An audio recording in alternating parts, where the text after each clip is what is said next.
लोग गाइस जब भी देखो हम लोग गए थोड़ा, ये गार्डन नहीं है, यहाँ पे एक फैक्ट्री बनेगी जो है। इधर देखो अभी यहाँ पे बनेगी फैक्ट्री।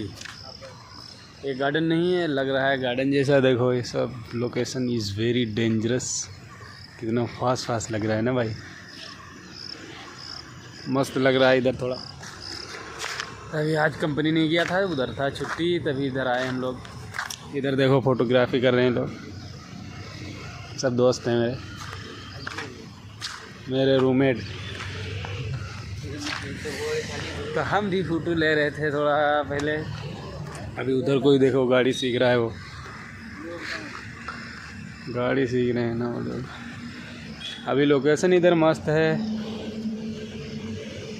बेंगलुरु। तो कैसे हैं आप लोग, कमेंट बॉक्स में ज़रूर बताएं। वीडियो को लाइक ज़रूर करें। Thank you, tata, bye bye.